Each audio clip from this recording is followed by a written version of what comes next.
Hey, and welcome back to another video. This is the 5th episode of the narrative, which takes place 3 years after the war with the Akatsuki, and Naruto is ready to gain a surprising new colleague to finally take the Chunnin examinations. Please support by liking and subscribing. Let's start the show. Still, I wanted you to know. Also, please don't touch the things in my house. Many of them are trapped. There are no traps in the kitchen or in the library down the hall or the one in the same place on the 2nd floor. So feel free to read if you get bored. I will keep a clone in the kitchen if you need anything. Also, there are no traps in the bathroom across the hall or this bedroom. He added almost as an afterthought. Yes, Sage Naruto. She replied. Good night, I'll be stepping out do my nightly training. He said. Good night. She said. Chapter 11, What Makes a Master? Naruto and Shizen were talking at the dining room table the next morning. Naruto was drinking tea and Shizen was sipping on some milk. Does she always sleep in this late? Naruto asked. It is unusual for her to sleep past 9 a.m. She stated. Well, breakfast is almost ready. Do you want to go get her out of the fluff monster, or should I? Fluff monster? She asked curiously. Yes, it's the bed in the master bedroom. He said quietly. I'll go get her, Sage, please don't worry about it.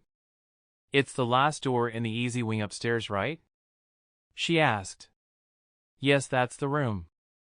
It's a double oak door with a lotus carved into it. He said. Shizen knocked on the extravagant door a few times before she heard a moan on the other side. It seemed Hanabi wasn't even out of bed yet. Hanabi, breakfast is almost ready. Please come down soon. She said loudly.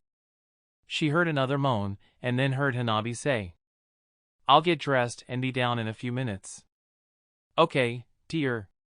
She replied, then went back down to the dinner table. Naruto's kitchen clone had already set out a breakfast of eggs and rice with toast. Sorry, it's kind of simple today. I had forgotten to send out a clone to go hunting or fishing for the last 2 days. He said. Oh, this is fine. She replied. We should be having fish tonight. I already asked my clone to try to get some clams for dinner. I hope I can get enough to make some soup. He said hopefully with a smile. A few minutes later, Hanabi walked into the dining room with pillow marks on her face and sleep in her eyes. Morning, Hanabi-chan. I take it you slept well? Naruto said, trying to suppress his urge to laugh at her. She yawned and stretched before sitting down next to Naruto. Kind of. It took me a while to get to sleep since it's a new place, but then I just didn't want to get up. By the way, how do you work that weird fountain shower? She asked. Oh yeah, it took me a while to figure that out too. The biggest statue in the corner has knobs on its back. You just turn them, but be warned they are both cold water. I never figured out how the thing works to make hot water come out. I think the thingy that makes the water hot is broke. I just would use jutsu to heat the water and never got it fixed. He said as he went back to his food. Hanabi sighed and picked up her chopsticks to eat. I guess I'll take a shower downstairs again like last time. She said. Don't get too comfortable with the one downstairs. With me and Shizen's stuff in there, it's getting rather packed. I need to do some house cleaning and get a few more of the bathrooms cleaned out and back in working order. I never use them, so they have just been sitting. He said while eating. Dear, you look terrible. Are you sure you slept well? Shizen asked. Yes, I think I almost slipped into a coma sleeping on that bed. She said in a tired tone. Naruto made a humph noise, then swallowed his food before saying. When it gets hot out, you will hate that bed. It's so warm it will roast you alive if it gets over 85 degrees outside. He stated. It's only spring, so I think I'll be back in my old bed by then. She said while picking up her fried eggs. What are you going to teach me today, Naruto? She asked.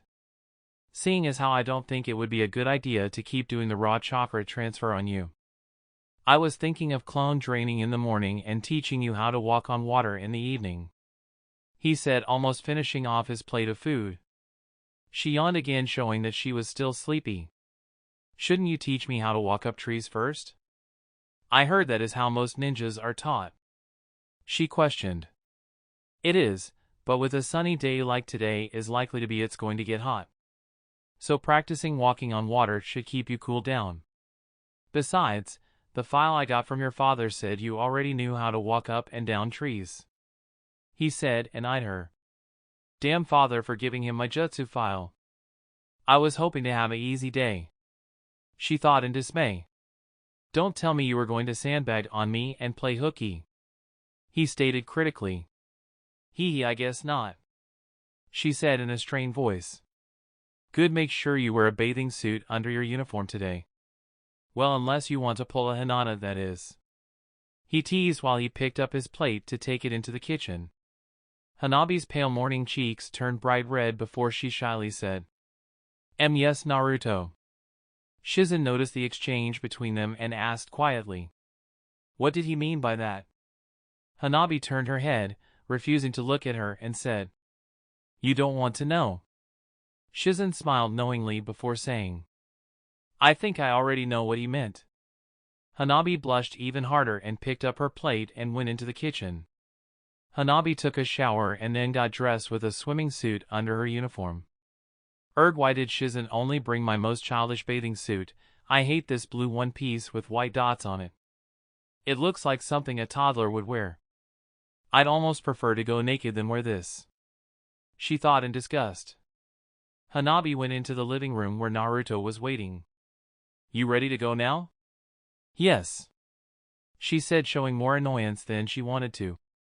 Naruto took her by the hand and they left the estate and headed to Training Ground 36. I see you're not taking me through the most populated areas on our way to the training grounds. What gives? Did you get tired of showing me off already? She said, making a fake pouting face. The training ground is only a few blocks away, and that's why I asked your father to let me use it. The way isn't very crowded, but I can make a loop past the Hokage Tower if you feel you're not getting enough attention. He said with a smile. Hanabi laughed. No, I think I'm good for now. We can get me some attention during lunch. She said with a bright smile. They were almost to the entrance to the training ground when Shikamaru walked right in front of them holding a sealed document. He walked right by and didn't even notice them. Morning, Shikamaru, he said loudly. Shikamaru jumped slightly before turning around to look at Naruto, then he looked at Naruto's hand that was holding Hanabi's.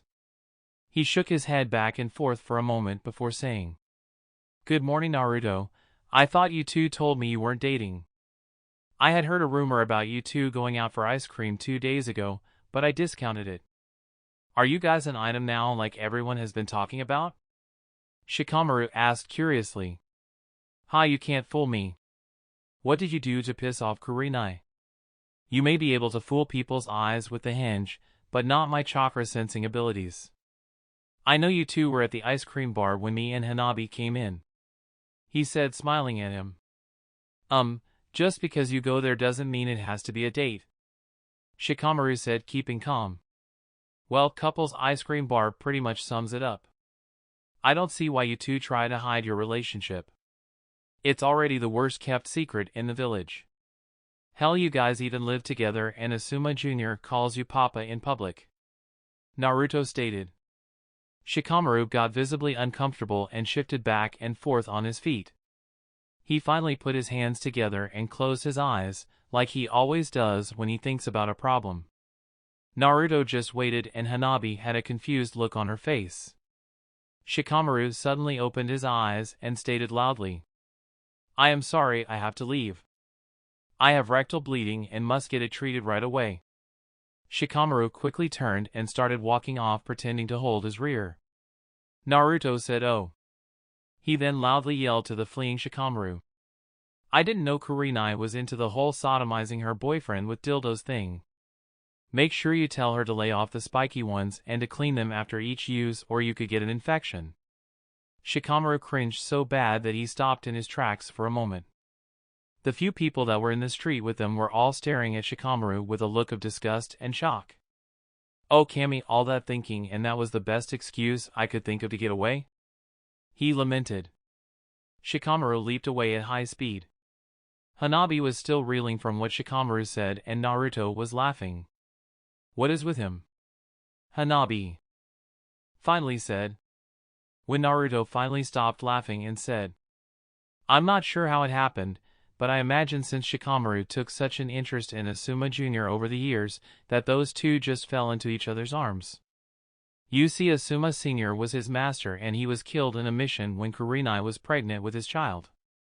Shikamaru took it upon himself to make sure she was okay because he was going to train Asuma Jr. I think it might have been Asuma's dying wish. I never asked him though. So Shikamaru kept coming to check on her every day while she was carrying Asuma Jr. I heard she was annoyed at it at first, but eventually accepted it. He just kept helping her with Asuma Jr. all the time until it was commonplace to see them together. The rumors were out there that the two were dating for a long time, but they would always deny it. Most of the village believed it until they had a lovers' fight in the park and word got out. Now everyone pretty much sees them as a couple in denial. He stated, there isn't that much of an age gap. I don't know why they would deny it. She said, well, they aren't going to be able to deny it much longer if my chakra sensory abilities are working on Kurenai right. He said knowingly. Hanabi laughed. What do you mean? She asked lightly. I can feel 2 chakra signatures in Kurenai right now. He whispered into her ear. And what would that? She gave him a puzzled look before stopping and thought. It means either she stuffed a squirrel up inside her or she's pregnant. He said bluntly. Hanabi stood there and thought for a long time before saying, does that mean Shikamaru is going to get a gerbil tonight? Naruto took a moment to think about her odd question before falling on the ground laughing. Naruto and Hanabi made it to the training ground and Naruto made 400 clones and started training. Hanabi made a clone and started draining the chakra out of it. They trained like this until it was almost noon. Alright, let's go get some lunch, Hanabi-chan. I don't need you running yourself out of chakra, he said. Hanabi finished the clone off with a loud pop. I hope it's not ramen, she said with dread in her voice as she looked over at him. Naruto sighed. I guess you can pick where we eat again. After all, you have gotten your clone draining down to around 10 seconds, he said. Hanabi thought for a moment and then said, let's just go back to my house for lunch today. It is the closest place to eat anyway, she said. Maybe I can sneak away and get out of this childish bathing suit and into one that makes me look more womanly, she thought. What? You res me about not showing you off enough and now you want to go home to eat? Naruto teased. Hanabi laughed. I guess I am just not in the mood for it right now. I've gotten a slight headache from concentrating so hard for so long. Just make sure you don't bribe our chef into making ramen, she warned him. Hey, I didn't bribe him last time. He did that on his own, he said defensively. Naruto and Hanabi entered Hyuga dining room. Hinata was seated close to the start of the table and she looked up from the scroll she was reading and casually said, hello you two. How is your training going? Hinata said casually. Pretty good. If things keep going at this pace, she might be able to use the Shadow Clone Jutsu in the Chunnin exams, Naruto said. There is no way that Hinata hasn't heard about us dating. How can she be so calm about it? I hope Naruto gives me an opening to mess with her.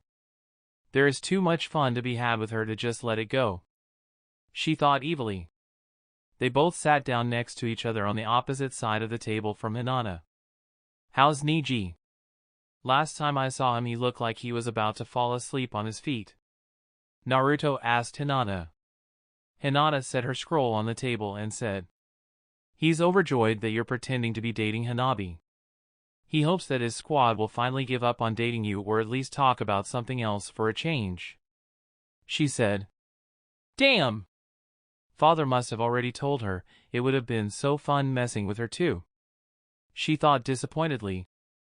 I am glad it is working out for him, Hanabi said respectfully. Did father tell the whole clan about our arrangement? Hanabi asked. No, only me and Niji since we are friends of Naruto. She said. Have you spoken to Sakura-chan yet? I haven't seen her in a few days. I figured she would head straight for my house and clock me for the rumors going around. He said knowingly. The servants came in and set down plates of vegetables and beef with rice and left quietly. No, I haven't. She's always pretty busy at the hospital these days, and you know she's being trained in surgery from the Hokage. She said as she looked over at him. Yeah, I know. I don't have a lot of time either. We almost never see each other save for the times she brings food over. He said, slightly disappointed. Naruto, you aren't getting her to do your shopping, I hope. You know she is way too busy for that, especially when you can just send a clone to do it. She eyed him. I've told her that before, but she still does it. So every Thursday when she comes over, I make her dinner and we catch up on the week. He said a bit defensively. How's your missions coming along? Hanabi asked her. They are going pretty well. I just don't like leading them. She said.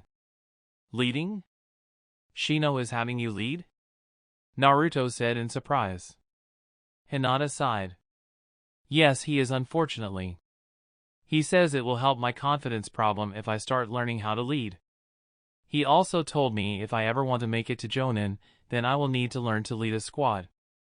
She said, obviously not happy about it. What were you reading then? He asked Hinata while she was picking at her food. The Tactics of Leadership. She said after swallowing what she was eating. Is that the one written by the third Hokage? He asked curiously. No, it's written by my grandfather. The one you're thinking of is the Basics of Leadership. She replied. Oh, that right. I guess I haven't read that one yet then. He said, taking another bite of food. I didn't think you would have, it's one of our clan scrolls.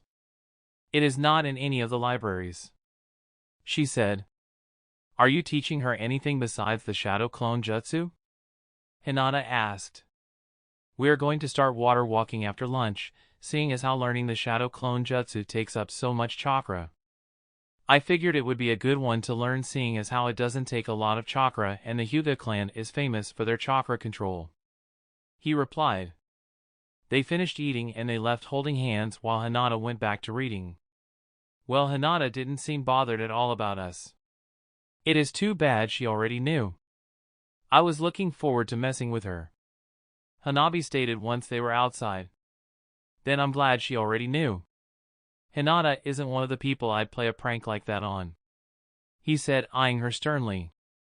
Why not? She's just like anyone else. She said disappointedly. Because she still has a confidence problem. I don't need to go making it worse. Neither do you. He said sternly. Well, we are sisters, so I'll still mess with her from time to time. She stated. Naruto just sighed. They arrived back at the training ground where she followed him to the stream on the north end. Damn, I forgot to change. Great, now Naruto is really going to see me as childish for wearing this thing. She thought angrily. Okay, here is the basics of walking on water. When you walk up a tree, you steadily release your chakra to stick to the tree. Here you have to constantly vary the amount of chakra you release to stay on top of the water. Naruto said as he stepped out onto the water. Looks easy, right? He said with a mischievous smile on his face. Yes, it does, but shouldn't you wait an hour before going swimming? She said, trying to prolong the time before she had to show him her swimsuit. We aren't swimming, we are training, and no, because you're not going to drown in 3 feet of slow-moving water. He said with an exasperated look on his face.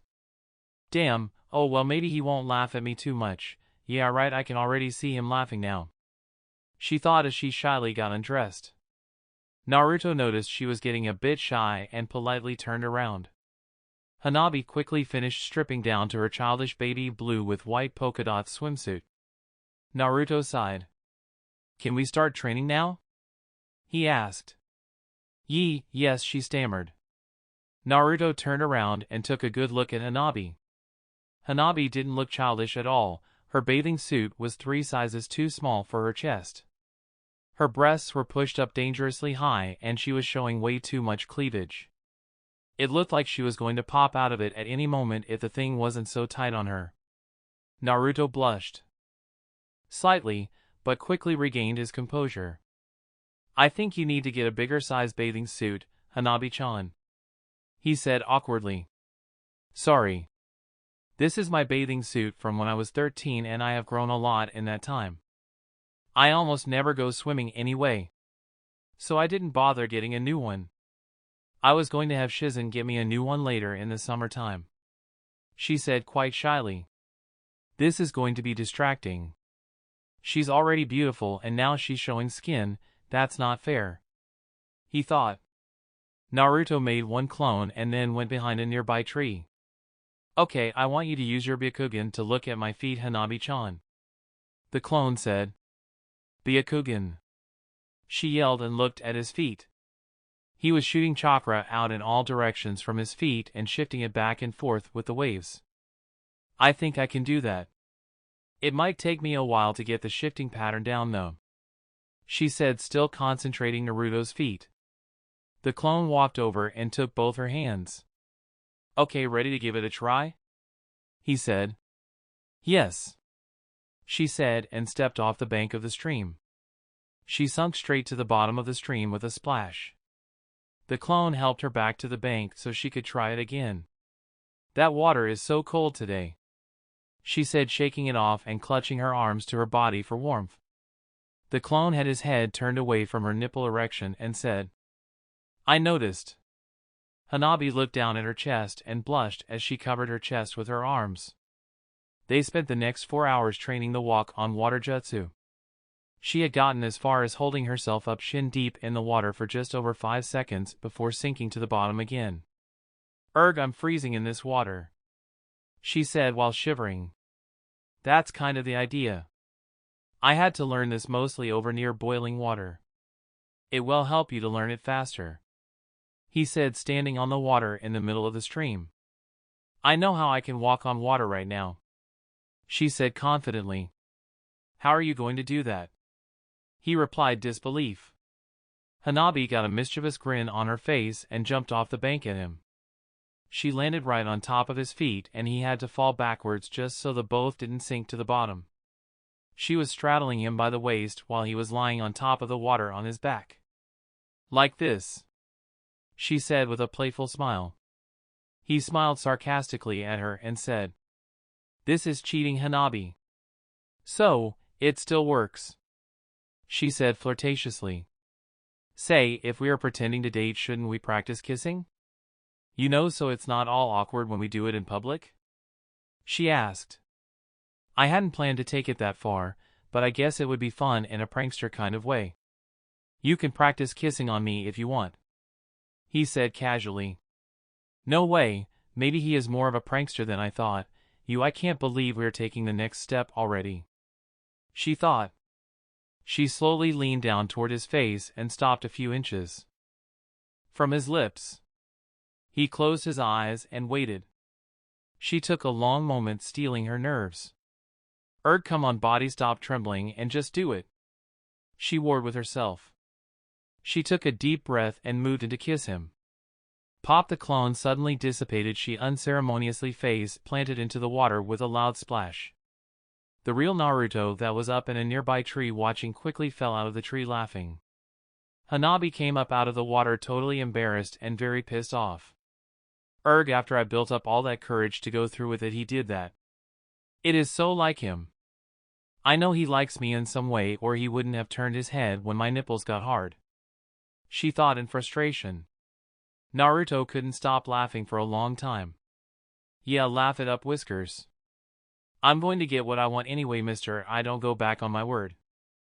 I will make you pay for that," she thought angrily. When Naruto finally stopped laughing a moment later and said, "Did you forget it was a clone?" he asked with a smile on his face. Hanabi wore a teeth-gritting strained smile and admitted, "Yes, I guess I did forget about him being a clone." Naruto's smile immediately faded.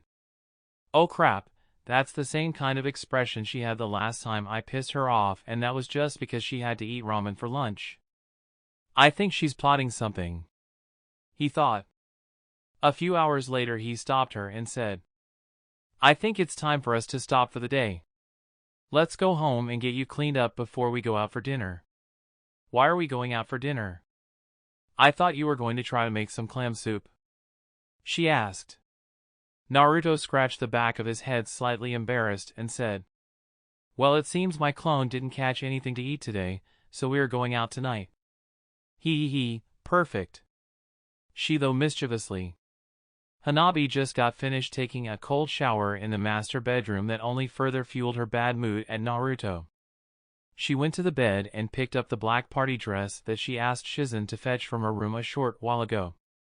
She put the dress on and looked at herself in the mirror. The dress went almost to her ankles and was tight around her breast and hip, but loose around her lower legs. The dress was made so she didn't have to wear a bra with it. It had ruffles on hem of it and it was as low cut as she was comfortable wearing. She put on a pair of matching black flats for her shoes. She did her makeup rather simply with just some eyeliner and eyeshadow. She left her hair down instead of tying it up. Now for the touch that's going to make you pay, Naruto, she thought evilly. She opened a jar of some form of grease and coated her lips with it. She then took a stick of green lipstick off the counter and very carefully applied it to her greased lips. Within a few minutes the lipstick changed to the color red. She grabbed another stick of red lipstick and a cloth and put them in her small black purse. Naruto was waiting downstairs reading a scroll. Cammy, what's taking her so long? It's been an hour. I'll starve at this rate, he thought. A short while later Hanabi came down the stairs and Naruto got off the couch and turned around so he could see her walk down the stairs.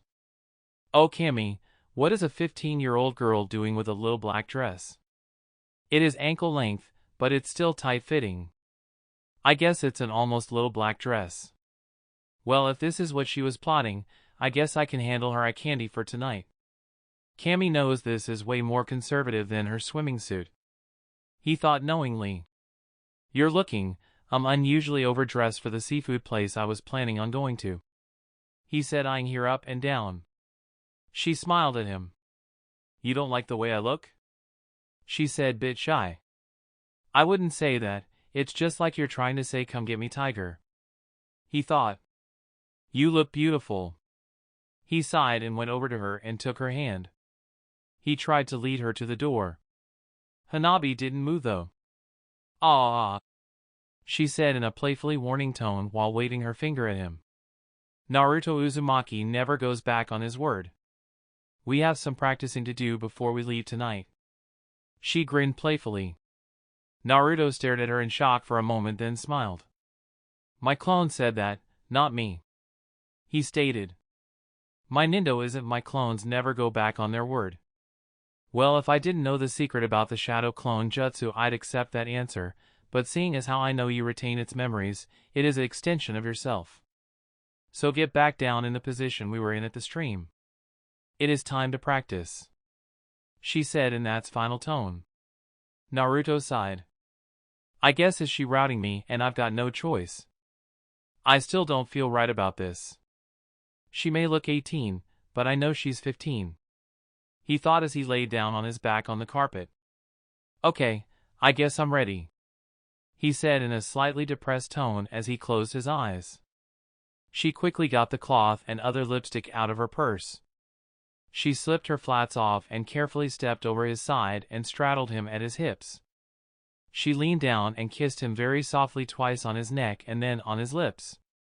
There, that should do it, and I didn't press hard enough to get the lipstick through the grease, she thought. She quickly and carefully wiped the lipstick and the grease off of her lips and put on the normal lipstick. She quickly put lipstick back in her purse.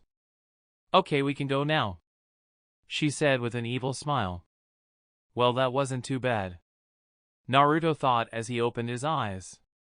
Hanabi handed Naruto the cloth she had used to wipe off the lipstick with, and he wiped her lipstick off of himself. She slipped her shoes back on and Naruto took her hand before leading her out. It should take about 10 more minutes before it starts to take effect. I've already seen him wipe his lips with my cloth twice. More and he's starting to scratch his neck.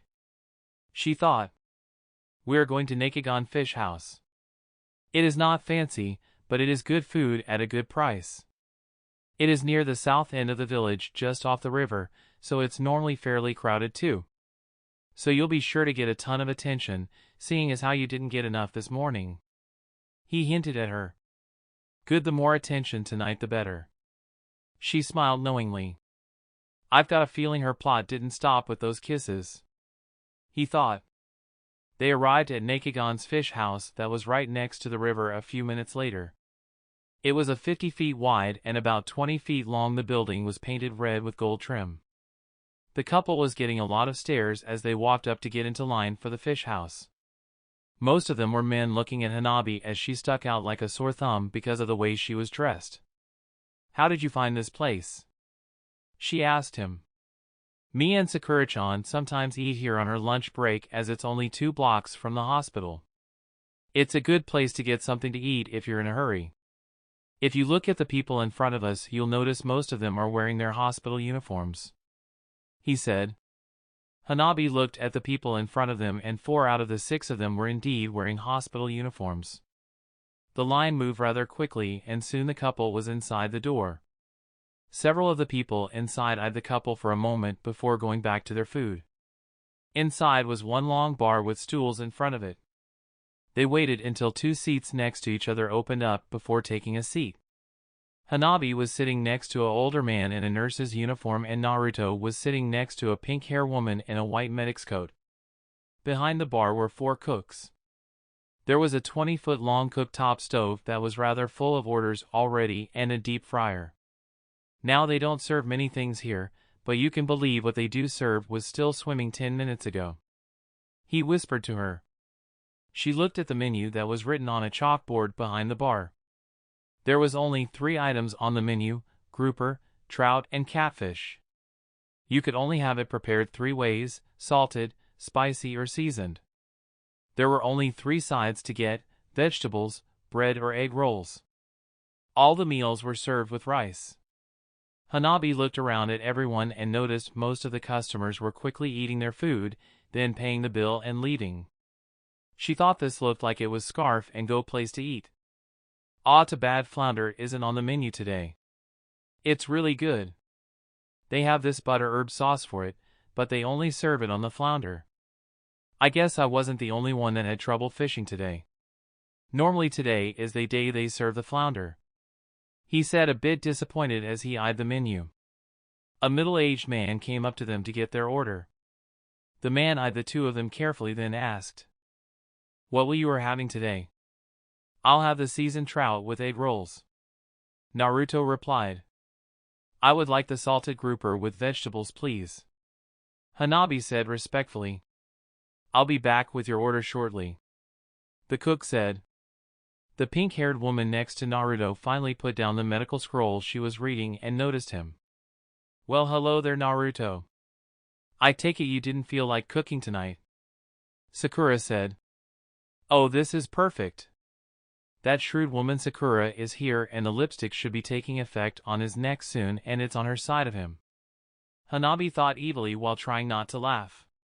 "Hello, Sakura-chan. No, I wanted to cook tonight, but my clone didn't have any luck fishing today.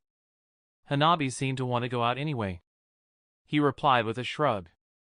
Sakura leaned over the bar to look at the overdressed Hanabi. She just blinked a few times and stared at her for a moment. Hanabi gave her a quick wave and smile. "Naruto, why is she dressed like that? It makes it look like you 2 are dating," she said rather slowly in a questioning manner. "Oh, that is because we're dating, Sakura-chan," he said with a smile, but had a slight amount of disappointment in his voice. Halfway through his sentence her eyes locked onto the 2 marks on his neck and her eyes went wide in shock. Sakura angrily jerked Naruto's shoulder down so she could whisper in his ear. "Naruto, what have you been doing with her? She is only 15 and you're letting her leave hickeys on your neck. You should have at least had the sense to henge them before you left your house." Naruto gave her a puzzled look and blinked at her a few times. What hickeys? I haven't let her do anything like that to me. I'm not that stupid, he said.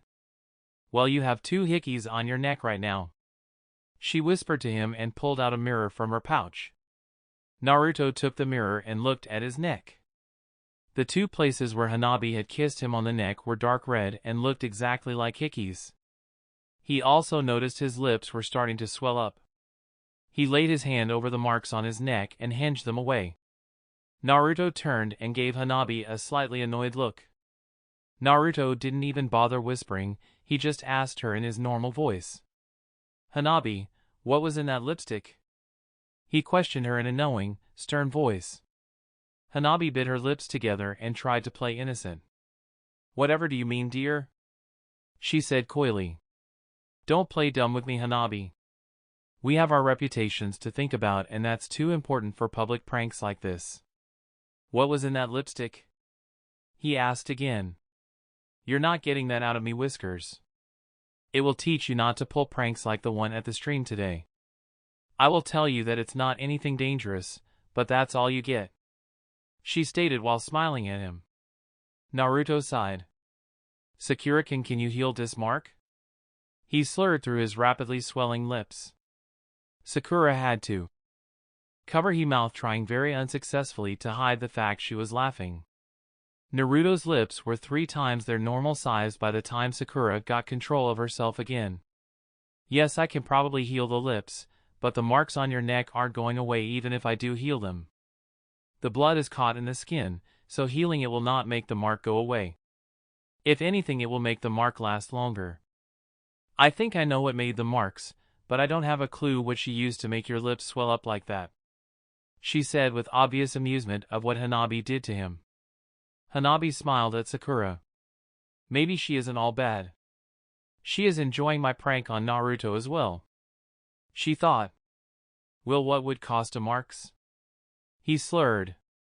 Sakura was trying not to laugh again and said, just be quiet while I try to heal your lips. Sakura started pouring healing chakra into Naruto's mouth. Hanabi just smiled at him. After a minute of healing him, his lips were still the same size.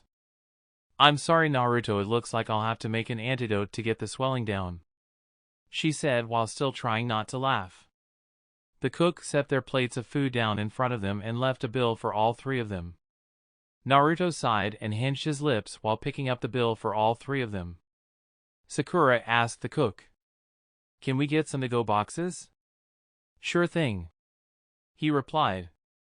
They were at the hospital and Sakura was running a blood test on Naruto in hopes of figuring out what Hanabi had used on him. Hanabi was quietly smiling in her seat in his room, obviously enjoying every minute of it. Sakura came back a few minutes later and said, well, the stuff that made the hickeys was exactly what I thought it was. It was stone slug oil. It is known to be a powerful blood clotter. It's a common prank for young girls to play on boys. It's also what they call hickey lipstick. As for what the stuff is that made your lips swell up, I still have no idea what it is. I did send someone to get her handler so we could ask her about it a short while ago. I'm going to analyze the cloth you gave me in hopes of find a cure. Naruto just sighed through his huge lips. He had already given up on talking as it came out too garbled to be understood. Sakura left the room again. About 20 minutes later, Shizen and Sakura walked back into the room. Shizen was nearly scowling at Hanabi for her actions. So do you know what's in the lipstick that would make his lips swell up? Sakura asked Shizen. Yes, I do. It is a cactus-like plant called nettle. Whatever you do, don't scratch it. The more you scratch it, the itchier it gets, she stated while scowling at Hanabi. Do you know what to do to treat it? Sakura asked.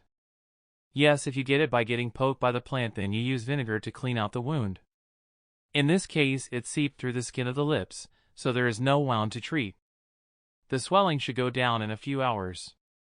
It is basically prank lipstick, she said while looking right at Hanabi. Hanabi's smile changed to uncomfortable look and said, I thought it was just normal hickey lipstick. I didn't know it had something else in it. I thought swollen lips were just an allergic reaction to the lipstick. She confessed. Chunnin sighed. I got the lipstick for her. She asked for me to get the good stuff. I didn't read the extra warnings on it until the nurse came to the compound to get me. I am sorry, Naruto, she said apologetically to Naruto. The next day they ate breakfast quietly because Naruto was giving Hanabi silent treatment. Chunnin was obviously uncomfortable with tension in the room as she ate quickly and left first. Naruto finished his food and took the empty plate to a clone in the kitchen. He's acting rather childish about that prank I pulled on him last night. Serves him right. If he thinks he can pull a prank on me and get away with it, then he has got another thing coming, she thought. She finished her food and handed her plate off to the clone in the kitchen before heading out to the living room. Naruto was sitting in the black chair that Sakura liked and stood up when Hanabi came into the room. Hanabi's pace slowed to a near stop, waiting to see what Naruto was going to say. Naruto calmly said, "Come on. Let's get going." Naruto turned around and walked to the door without waiting for Hanabi. Hanabi followed behind Naruto until he got to the gate and stopped. He took Hanabi's hand without looking at her and started leading her across the village. This isn't the way to our normal training ground, she thought. She finally asked, "Where are we going?" "We are going to practice taijutsu today. I've asked the 2 best taijutsu ninjas in the village if we could train with them today. So we are heading over to their training ground for our morning training," he stated as they went through the entrance to training ground 3 that was in a wooded area. "So if one of them is the Hokage, then who is the other one?" she asked curiously. Naruto looked at her for the first time all day and gave her a puzzled look. "Neither of them are the Hokage. She uses a combination of medical ninjutsu and taijutsu for her fighting style. Both of these guys are straight-out taijutsu users. Well, at least one of them is," he stated as an afterthought. Hanabi could hear the sound of someone striking something over and over again, making HA noise each time. They rounded a group of trees to find a large open area with wooden men on poles. There was also several 6 feet tall rope-wrapped logs standing up near the center of the training area. Punching one of them over and over again was Rock Lee doing his morning training. "Hey Lee," Naruto said loudly. Lee stopped punching the log and waved him over. "Hello Naruto. I am ready to help your new student with her taijutsu," he said excitedly. "Where's Guy-sensei?" he asked while looking around. "The training ground." "Oh Kami, do not tell me we are going to train with the Justice Duo," she thought in dismay. "I am not sure. He said he was going to be late this morning. Let us get started with 2,000 punches and 2,000 kicks," he said as he went back to punching the log. Naruto went up to the rope log next to him and started punching away at it. 2,000? Is he insane? My arms and leg will fall off before we reach a number that high, she thought as she grimaced her way up to a punching log. It took Hanabi over an hour for the punches and almost 2 hours to finish her kicks. She had to take breaks every 20 or so minutes. Lee would come over and show her what she was doing wrong now and then, but largely remained silent otherwise. When it was over, Hanabi was on the ground panting while nursing her hurt hands. It didn't help her mood that Guy-sensei only showed up 30 minutes ago and still finished his 2,000 punches and kicks before her. Naruto leaned over her with a smile on his face. "You okay, Hanabi-chan? I think I broke some of my fingers doing the punches. They really hurt right now," she said, completely out of breath. Naruto gently put one of her hands in his open hand to inspect it. 3 of her fingers on her left hand were indeed broke. "You have some broken fingers. Unfortunately for you, I don't know how to set broken bones. I only know how to heal them in cuts," he said thoughtfully. "I know how to set bones.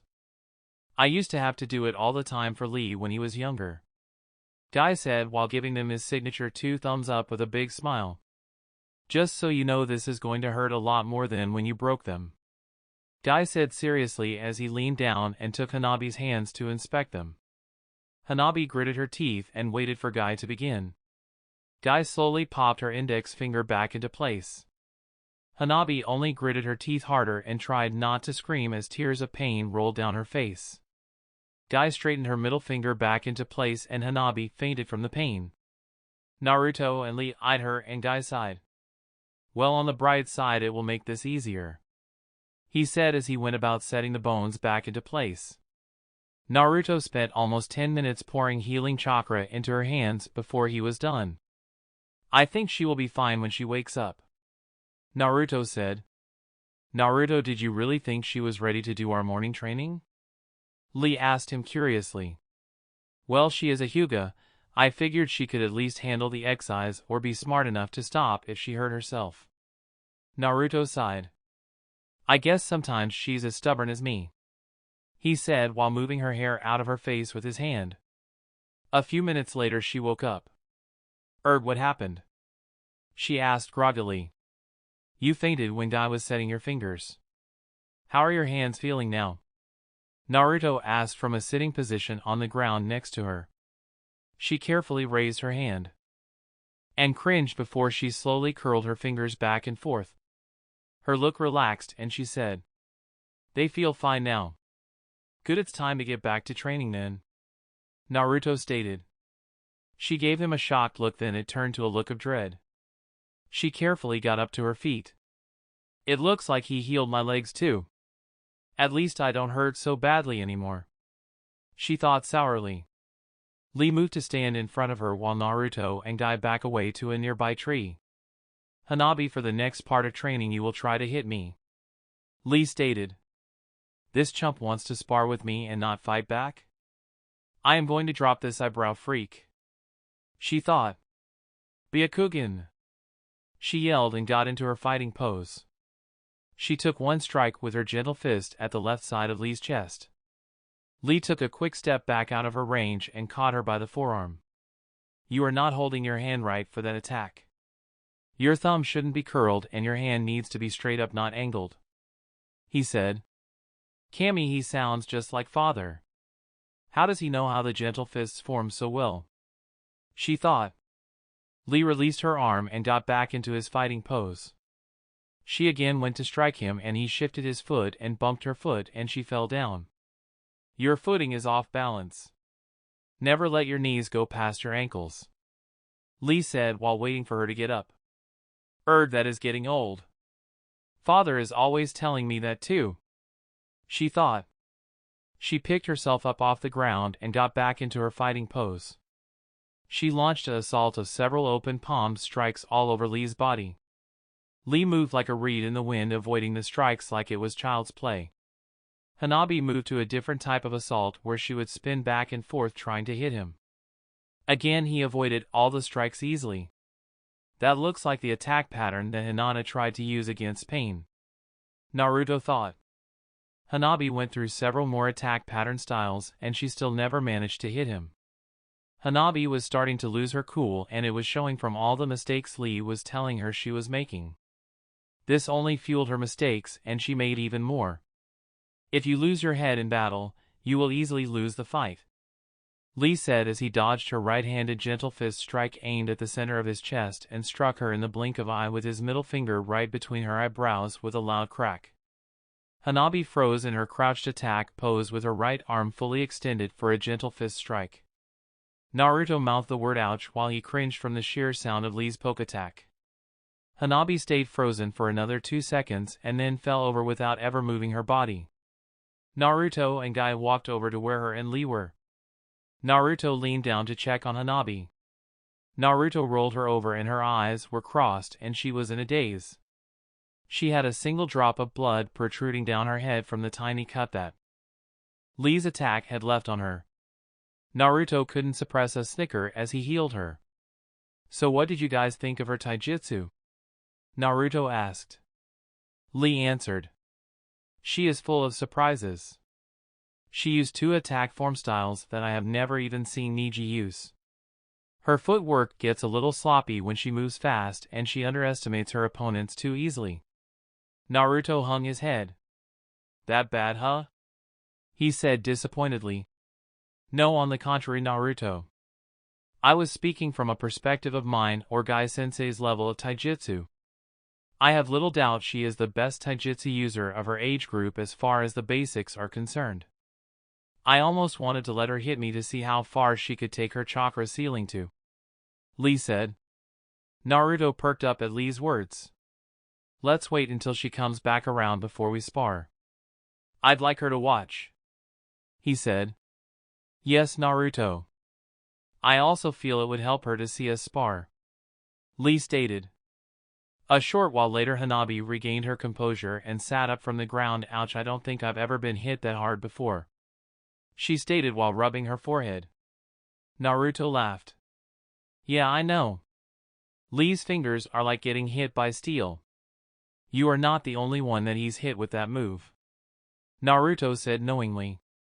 Me and Lee are going to spar. I want you to watch and take what you can from it, Naruto said.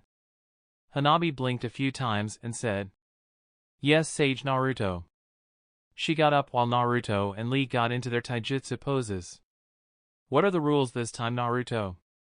Lee asked. We are doing the 10-on-1 with weights on this time, he said, and summoned 9 clones. Naruto and his clones encircled Lee. Lee rushed the Naruto in front of him and drove his fist into it, making it dissipate into smoke at insane speed. The rest of the Narutos rushed behind Lee to attack his back. 3 of the Narutos charged him. Lee lightly hopped from one foot to the other while kicking his legs out behind him one after another, popping 2 of the clones and dodging the third's punch while doing a rolling front to back sideways flip, hitting the last one in the head with a kick. Lee landed lightly on his feet facing the 6 Narutos that were fanning out in a half-circle pattern for another attack. Naruto took the offensive with 3 more clones charging in the arrowhead formation. Naruto's arrowhead formation became a reverse arrowhead formation by the time he got to Lee. Lee flipped upside down in mid-air and preformed his lean spinning hurricane kick. He took out the 2 clones that were coming up to flank him on his sides. The last Naruto seemed to have an opening and charged in with a running straight kick. Lee dropped down into a split from his in-air flip and Naruto's kick went right over his head, leaving him prone. Lee struck his knee with a punch and the clone poofed. The last 4 Narutos were already charging Lee from different angles. 1 clone dodged from right behind Lee to just outside of his right side and tried to grab his arm. Lee was the one that grabbed the Naruto and threw it into the clone coming from the other side of him, making them both poofed. 1 Naruto was punching at his front with another coming at him from behind that tried to sweep his legs. Lee almost didn't avoid the sweep, but managed to cartwheel to the left of the Naruto in front of him. The Naruto from behind ended up sweeping the Naruto from the front and he dissipated into smoke. Naruto tried to regain his balance from the sweep attack, but Lee was just too fast. Lee landed a hard straight kick into his ribs on his left side that sent him flying into the trunk of a nearby tree. The whole match lasted roughly 5 seconds. Wow, Naruto lost that exchange. It wasn't even close, she stated, thinking out loud in a rather manner shocked. Guy smiled. Well, that's 76 wins and 13 losses, Lee. Guy turned to look at Hanabi and said Naruto normally loses the sparring matches with Lee. Naruto wants to learn better taijutsu, so in turn he will not use anything but taijutsu when he's fighting Lee. The only exception they make is for him to summon a set number of clones at the beginning, Guy-sensei said. Naruto picked himself up off the ground and dusted himself off like nothing happened. I thought had you with my sweep, Naruto said to Lee. Lee smiled and said, Be mindful of your moves or they will be used against you. What, that's it? Only 1 strike ends the match? Hanabi asked Guy intently. Yes, Hanabi. Trust me, it's better this way. Their first training taijutsu match lasted over 26 hours. If those 2 didn't set up rules to win the match, they would be at it all day and night without either of them winning. That's why they normally use the first strike rule, they just have too much stamina to go all out every Sunday. Okay, Lee, what do you want this week? Naruto asked. I would like a Chop-Chak Princess Angle mini doll. I would prefer the pink one if you can find it, he said as he tapped his finger on his temple and looked up in thought. Hanabi gave Guy a puzzled, queer look.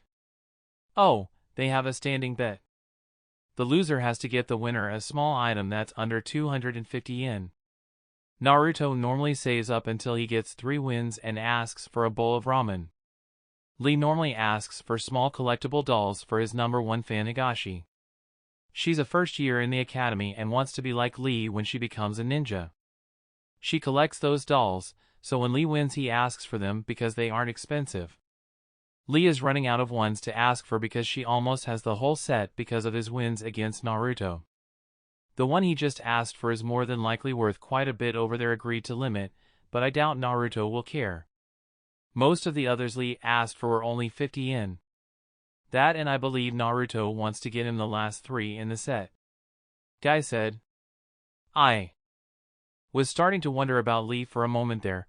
I mean, asking for such a girly doll caught me off guard. Hanabi stated in a reserved manner. Naruto and Lee walked back over to Hanabi and Guy. So did you learn anything, Hanabi-chan?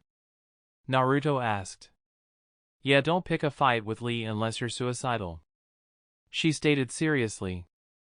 Guy and Naruto laughed and Lee blushed at her comment. I still can't believe you would lose to anyone, she said in disbelief.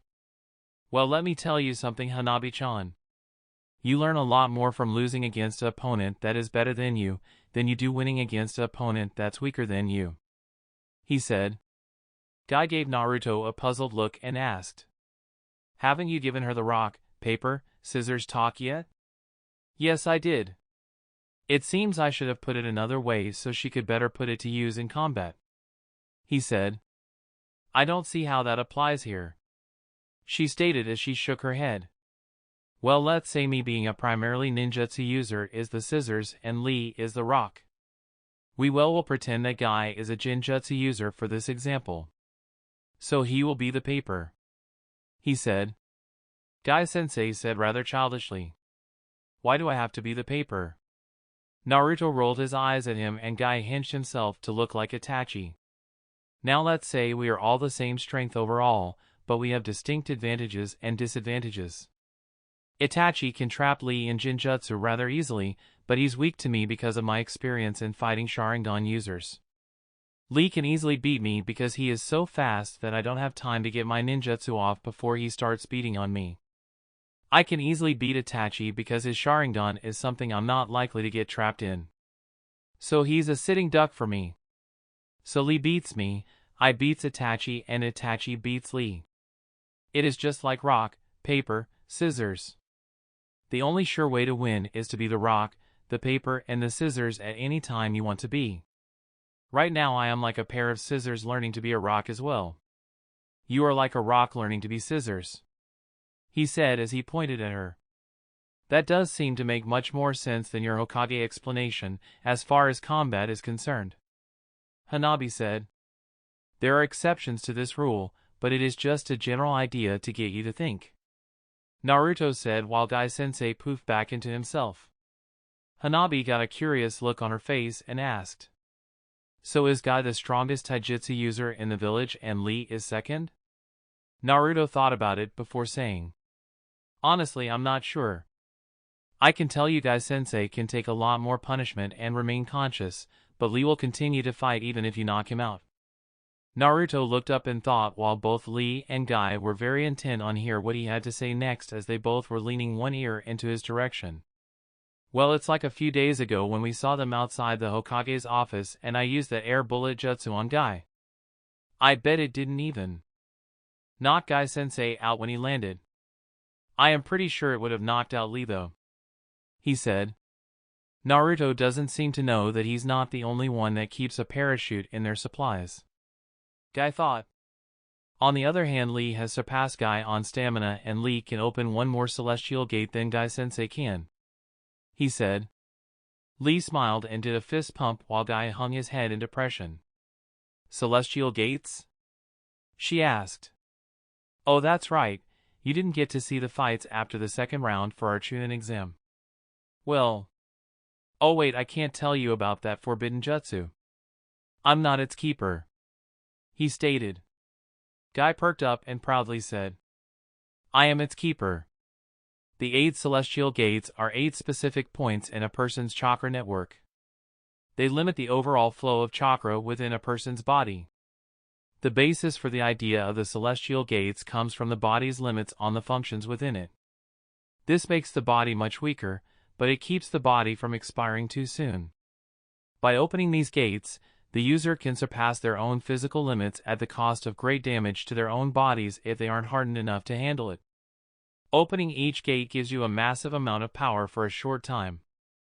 If one were to open all the gates, they would become more powerful than the Hokage for a few moments, but the last gate is the gate of death. It would cost you your life by using up all your chakra. He said. Sounds like a scary jutsu. Hanabi said with her eyes going wide. Well, scary or not. Lee almost beat Gaara of the sand before he became Kazekage by opening 4 of those gates. He stated. Hanabi just stood there dumbfounded before saying. Does that mean he could beat the Kazekage? Well, if he went all out, probably, but it would likely cost him his life even if he only went up to 6 gates. After his fight with Gaara when he opened 4 gates, he broke so many bones and tore up so much of his muscles that it was a miracle he could even get around on crutches. If it wasn't for Lady Tsunade's medical skills, he wouldn't even be a ninja anymore. She managed to fix him thankfully. He has saved my butt a number of times. He stated while giving him a proud look. We're getting a bit long-winded, so I'll get to the point. While Lee can open more gates than Guy can open more gates without endangering his life. In the long run, Guy has more wisdom and much better control over his jutsu, and Lee is more reckless with less defense and more power. If I was Guy, I'd be damn proud that my student was starting to surpass me in some areas. If I was Lee, I realized that Guy is always going to have more wisdom than me and try to learn from him as much as possible. Even if Guy was in a wheelchair barely able to move, he would still be the master and Lee would still be the student because Guy could still teach him something that he was lacking. Naruto said. So how does the student become the master? She asked. All you need to do to become a master is to find students and teach them. To those that you teach, you are the master. If you mean becoming a master over your own master, that is much trickier. You have to surpass your master, ideally, in every way. It has only happened a few times in our history that a student has fully surpassed his master while they are alive. Most masters teach what they learn from their own masters. When their master dies, they become the master and pass on what they have learned from their masters. Also, they build on what they learned and eventually pass that on to the next generation's masters. He said. So what are you, master or student? She asked inquisitively.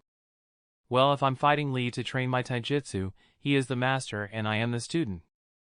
If you mean master by meaning the one I apprenticed under, that would the Sannin Jiraiya. I thought you read the books about me. He said, giving her a critical eye. She got a bit shy before stating. Yes, I have, but they don't really give your perspective on things like that. Does that mean you consider yourself to be a master? Yes, and more.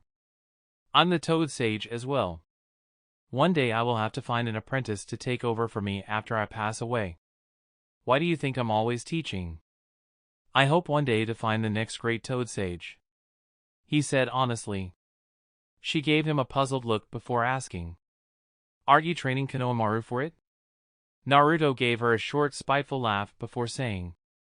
The best I could hope for with Konohamaru is a temporary contract with the Toads. Your summons are like elemental jutsu. Your chakra naturally leans toward an animal. I am like my master, who trained my father before me. I lean toward the toad animal. Konohamaru can never fully become my apprentice. He is like his grandfather and they lean toward the monkey. I actually asked the great toad sages if it would be alright for him to sign our toad contract and both of them clobbered me for even asking. When he's ready, Tsunade said I could attempt to open the sealed vault door inside the Hokage vault that holds his clan's summoning scroll. I'm not so sure I can do it, but I will try. Although he can never be my disciple in the way I was to Jiraiya. I take him as my apprentice in the way a Hokage would train his successor. He stated slightly sad. Hanabi eyed him before saying, "You talk like you're already the Hokage." "I have been saying that I will not die until I become Hokage since I was a boy. I never go back on my word. I hope that Konohamaru will be my successor.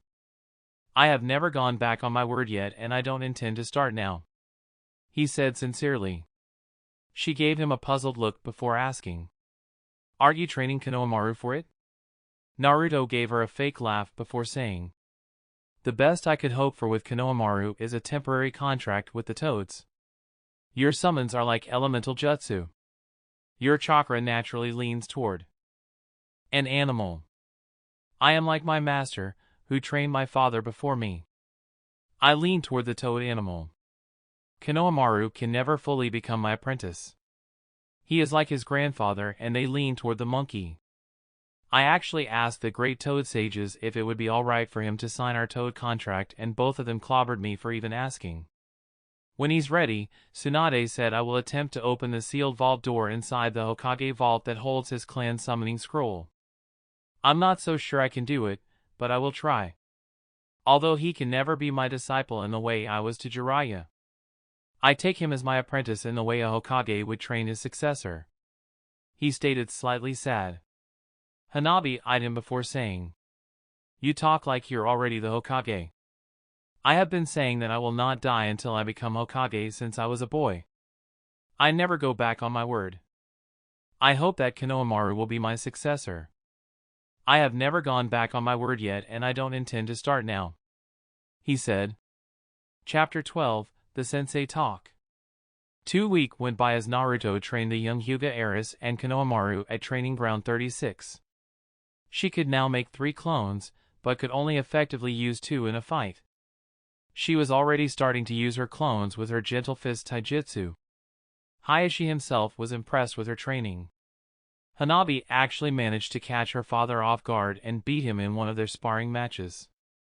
However, this did not happen again as the Hyuga Lord got used to her fighting with clones. Hanabi and Shizen still lives with Naruto. Hayashi felt it was better for her training if she prolonged her stay with the sage as she was far safer with him.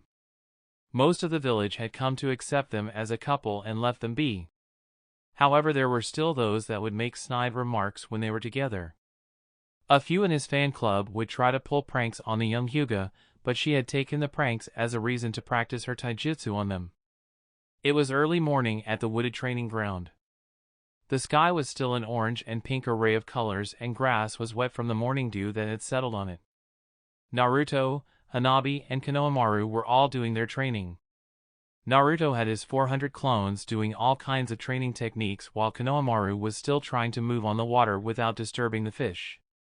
Hanabi was attacking a wooden man with 2 of her clones over and over with her gentle fist when Kakashi came into the training grounds. "Naruto," he called out to the army of sages. "Hey Kakashi-sensei. What brings you out here?" he said. "The Hokage wants to see you and Hanabi," he stated. Can it wait until after morning training?" he asked. Kakashi replied. "Not if you want to stay alive, it can't." Naruto sighed while Kakashi stared at Konohamaru walking on water. "What are you trying to teach him, Naruto?" he asked curiously. "Oh," he said and got a proud smile on his face. "I'm trying to teaching him how to walk on the water and not disturb the fish. This will help his chakra control and his stealth," he stated, clearly proud of himself. Kakashi stared at him for a moment before saying, "Don't you use sage chakra to do that?" "No, I use my normal chakra for it." Naruto was in thought for a long moment before cringing. "I use my sage chakra to feel the world around me, oops." "Naruto. There's no way he can do this without sage training first," Kakashi said while sweat dropping. Konohamaru was scowling at Naruto. "Naruto! You idiot! I knew it was impossible." Konohamaru's clone started forming a Rasengan in his hand. Naruto's eyes grew wide and he said, "Don't do anything hasty, Konohamaru," he said defensively with his hand out in front of him. "I'm gonna get you. I spent 3 weeks doing this stupid training of yours," He yelled at him and charged him with the glowing orb. Naruto bolted away from his infuriated student in fear. He ran up trees and over water, and Konohamaru was still right on his heels yelling at the sage. He leaped from tree to tree, and Konohamaru's clones were throwing everything they could get their hands on at the fleeing sage. Kakashi just watched them for a while, but eventually pulled out his book and read while Naruto was being chased. Hanabi dispelled her clones and watched with a sadistic grin. It went on for 5 minutes before Naruto charged Hanabi and wrapped his arms around her. Konohamaru threw a kunai at him with an exploding tag on it. Naruto used his yellow flash jutsu to escape just as it reached him and exploded violently. "Erg! I can't believe I let that idiot train me," he said while still holding the Rasengan in his hand as all the Naruto clones poofed into a sea of smoke. Kakashi calmly closed his book and sighed at him. "No one said the training wasn't helping you, Konohamaru. You've been holding that jutsu in your hand for quite some time now," he stated. Konohamaru's angry look faded as he stared at his Rasengan in amazement. He bemusedly said, "Maybe you're right. And you shouldn't go off and attack your master like that," he said sternly. Konohamaru innocently scratched the back of his head and said, "Yeah, maybe I did fly off the handle a bit." Kakashi looked around at the mess they had made of the training ground. Weapons were everywhere, and many of the trees looked like they had just weathered a hurricane. The place was a total disaster area. Kakashi said, "Maybe just a little bit." Naruto and Hanabi landed in a heap near the Hokage Tower. Naruto was singed and breathed out smoke and coughed a few times. "Man, that was close," he said while still breathing hard. Hanabi was laughing hard at Naruto. "Oh, that was great. I don't think I'll ever forget you fleeing like that. That was one of the funniest things I've ever seen," she said while still trying to stop laughing. "Hey! You're supposed to be on my side here," he said in an offended manner to the giggling girl. "Doesn't matter, it was still funny," she replied as she got up off the sage. Naruto sighed and got to his feet and mumbled loudly, "I swear you two are going to be the death of me." He sullenly trudged his way off to the Hokage Tower with Hanabi in tow. They arrived and were waved inside by the Umbu guard. "Hey Tsunade, what did you need?" "I'm still in the middle of training her for the Chunnin exams." "That will have to wait then." "I've got a mission for you too," she replied. Hanabi was rather surprised at this news. She didn't think she would be getting a mission before the exams. Naruto perked up and asked, "What kind of mission?" "It's a C-rank mission to protect a money shipment from Otakafuku to here for a local merchant. I feel it's a good mission for Hanabi to get her feet wet. It's not very far away. You should be back in a few days tops," she stated. Naruto mumbled, "It's still going to mess with my training when the Chunnin exam is so close." "I don't want to hear it, Naruto. Kakashi is going with you to oversee your handling of Hanabi on this mission," she stated firmly. Naruto sighed at the thought of the simple mission when he was already pressed for time. "You are to leave tomorrow morning, so get your things packed," she said, slightly annoyed at him. "Hanabi-chan, can you please go back to the training grounds without me? I need to talk to the Hokage for a moment." Hanabi blinked at him a few times and said, "Yes, Sage." She quietly bowed and left. Naruto got a very serious look on his face and said, "It's time for me to try to open the Sarutobi vault." Tsunade raised an eyebrow curiously and crossed her hands together before saying, "You really feel he's ready?" Naruto got a sad look on his face and looked at the floor. "It can't be denied any longer. He chased me with a perfect Rasengan for over 5 minutes. This is good news, Naruto. Why are you down about it? Are you having trouble letting go of your first student?" she asked him. Naruto looked up at her and said, "A little bit, but it's mainly that he is probably the one person besides me with the most potential in the village. It's just a shame that I've spent so much time training him and I can't make him my real disciple. Where am I going to find the next great Toad Sage?" he said in a lost manner. She gave him a thoughtful look before saying, "You have your whole life to find the next great Toad Sage Naruto." "Yeah, but I'll never find another one with the bloodline of a Hokage again. You know I don't have that long to find another Toad Sage either," he said in sadness. Tsunade gave out a ragged sigh before saying, "We don't know how long that seal will hold the nine-tailed fox. It's best not to worry about it for now." She clearly didn't like talking about it. Note Tsunade-kun. It's something I worry about constantly. I'm the last in my father's line. I'm the only that has the Kekkei Genkai of sealing. Even the third Hokage using the same sealing technique couldn't seal Orochimaru away. Yet my father sealed away Kyuubi in the only vessel that could hold it. Even if it takes 20 years for it to break, I can't have children. There is no one left that can seal Kyuubi again," he stated with sad resolve. "Naruto, you have the one thing that can control Hai." Naruto cut her off. "I will not use that power. It's a cursed power. It only brings harm back on the user," he stated angrily. Tsunade tilted her head forward and her hair fell over her eyes.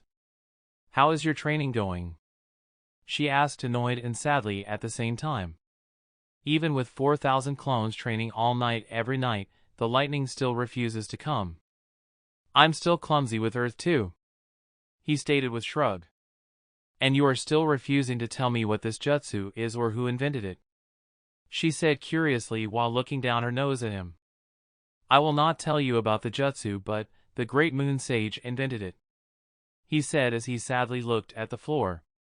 Tsunade's head snapped up and stared at him in shock. "We don't even know if he lived, he might even be a myth. How can you have found one of his jutsus?" Naruto gave her a smile. "Being able to be 10,000 people at once has its advantages." Tsunade glared at him for a moment before reaching into her desk to retrieve a key. She stormed out of her office with Naruto following her. She led him down to the second floor of the basement in front of a huge 20 feet tall steel door covered in paper seals on thick ropes. The Umbu guards snapped to attention when they saw the Hokage. She marched right up to the door and pulled out the key. She charged the key with her chakra and put it into the lock. The door shook under its own weight before sliding to the side. Beyond the door was a long stone passageway with still more guards lining the walls at attention. She walked up to one of them and he handed her a map. She quickly looked at it and said, "This way, Naruto." She led him through one secret passage after another. At random times, for seemingly no reason, she would shout out a random word or phrase. Finally they came to a set of stairs that led down to a 6 feet tall square steel door with elemental symbols on it, and the Sarutobi crest was imprinted on it. "Here it is. I wouldn't even trust Kakashi to touch this. It's humming with chakra. I wouldn't even attempt trying to open it. You may just get yourself killed, Naruto," she stated, slightly worried. "At least the best medic in all the 5 nations is here," he said with a ragged sigh as he walked up to the vault door and sat down.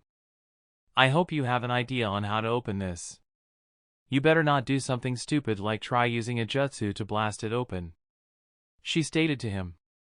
Naruto closed his eyes and became one with everything around him. Naruto entered his sage mode. A loud click could be heard from the door in response.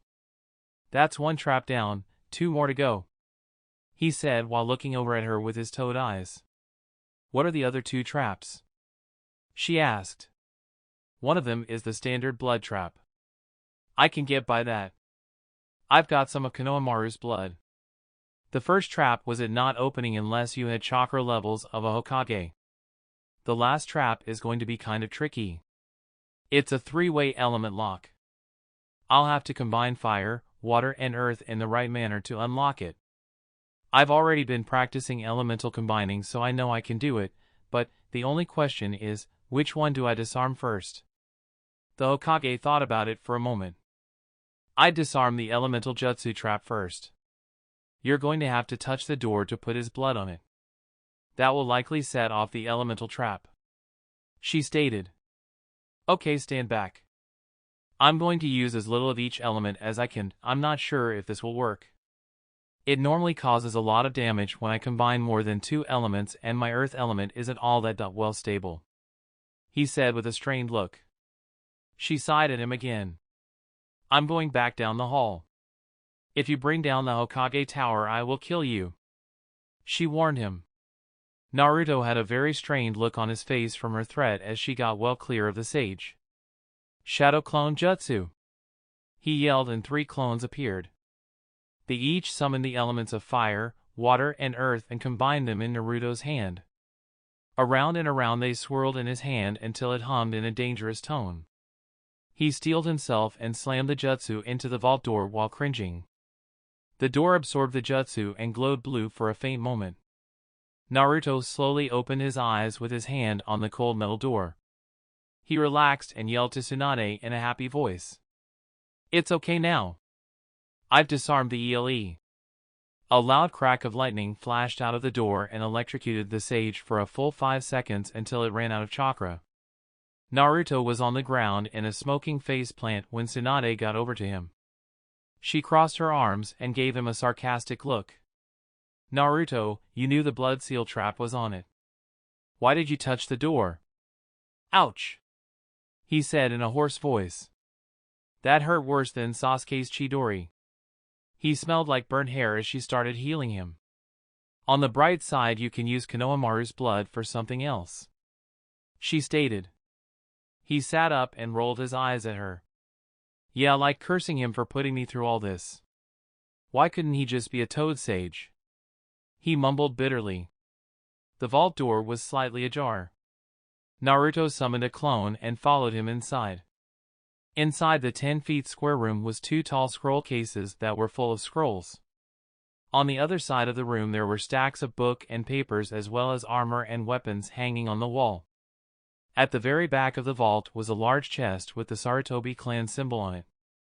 "Okay, go open the chest," he said to his clone. The clone got a fearful look and tippy-toed over to the chest. He crouched down and reached out as far as he could and poked the chest. Instantly he turned back around and plugged his ear while closing his eyes like he was waiting for an explosion. After a long moment the clone opened one eye and looked around. The clone finally relaxed and got up. "Just open the thing," Tsunade said. "We don't put deadly traps inside the vaults." The clone walked over and lifted the handle on the chest and threw it open. Dust filled the air and covered the clone. Tsunade snickered at the clone while Naruto rolled his eyes and dispelled it. He walked over and inside was a large red scroll just like his purple toad scroll contract. He breathed a sigh of relief and picked it up. What a pain in the butt. He better be thankful when I give him this. I still can't believe I'm going to hand him over to the monkeys, he stated bitterly. Naruto came back to the training ground with the large red scroll on his back. Hanabi and Konohamaru were sparring. It was one of them versus her and her 2 clones. There was a rapid exchange of blows and Konohamaru hit the ground. He unenthusiastically said, "Oh." Hanabi was just shaking her head back and forth at him. "Your taijutsu is pretty bad, Konohamaru."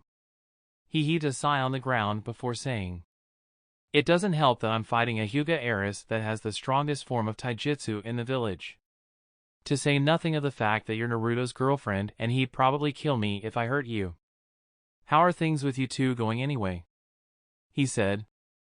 She sighed and sat down next to him. "Well, he still shies away every time things get interesting. One minute it's like we really are a couple and the next he scolds me for going too far like we're just pretending. He's impossible to read," she said with a scowl of frustration on her face. Naruto got a sad look on his face for a moment before returning to his normal cheerful smile. He walked over to Konohamaru and unceremoniously dumped the huge scroll on his stomach. "Humph," he said as the scroll nearly knocked the breath out of him. He looked down at the scroll and up at Naruto before saying, "What's this?" "It's your clan's summoning contract and I went through hell getting it out of the Hokage vault for you," he stated in a stern manner. Konohamaru clumsily pushed the scroll off of himself and scampered to his feet while eyeing the scroll on the ground for a moment. He looked over at Naruto then back to the scroll. His eyes returned to Naruto and he wore a confused look before asking. I thought I was going to sign the Toad contract. Naruto couldn't hide his hurt look before saying. You have no idea how much I want you to sign the Toad contract, but the Elder Toad Sages told me your chakra favors the monkey too strongly. You will be a monkey sage just like your grandfather before you. Naruto couldn't even look at him when he told him. But I still want to be like you and summon toads. He said, clearly disappointed. I do too, but look at it this way. The Monkey King is much easier to get along with than Boss Toad. He said with a slight smile. He looked at the scroll on the ground for many long moments before finally sighing. Konohamaru held his chin in thought for a long moment before saying, Monkey Sage, huh? Naruto smiled at him and put his hand on his shoulder and said, Monkey Sage. Konohamaru smiled and said, When do we start? Naruto said, Right now. He opened the red scroll and wrote Konohamaru's full name and surrounded in a summoning seal like the way Jiraiya had taught him. You sign it in a handprint of blood, he stated. Konohamaru took out a kunai and cut his hand and pumped it into a fist a few times before pressing it against the paper. The scroll glowed for a moment and then it faded back to normal. Now I'll teach you the hand signs to summon. He cut him off. I already know them. I've been practicing them for this for months, he said excitedly. Naruto gave him a curious look. So do you think you are ready to try summoning? I can't wait to try. Is there an trick to it? He asked. Yes, when you say the word summoning jutsu you have to mean it like you are calling for help. The more chakra you put into the summoning jutsu the stronger the member of the monkey clan you will summon, he stated. Konohamaru drew up his chakra for many long tense moments. The wind started howling around him and he started to glow the faintest color of blue. He was lost deep in his concentration. He slowly went through the hand signs. Summoning jutsu! He yelled and slammed his bloodied hand into the ground. Smoke covered the field and it took many long tense moments for it to clear. He looked around for the great Monkey King that his grandfather once summoned and couldn't see it anywhere. He wore a look of confusion before hearing the hoots of a monkey scampering over to Hanabi. The monkey was only about a foot tall wearing a diaper. It happily climbed up into Hanabi's arms. Awee, he's so cute, she said. Konohamaru did a face plant before getting up and point at the monkey with a shaky finger. What the hell is that? Where is the Monkey King? He said, clearly outraged. It takes a lot of practice to summon the higher clan members of the Monkey Clan, Naruto said empathically. But, that was almost all my chakra. And all I get for it is this little pipsqueak, he stated while pointing a quivering finger at the small monkey. You're going to have to practice it. You didn't think you were going to summon the great Monkey King on your first try, did you? He said knowingly. Yes, well no, but I expected more than that little guy, he stated angrily. Hey pipsqueak, go get me a drink of water. The little monkey in Hanabi's arms stuck his tongue out at him. Hey!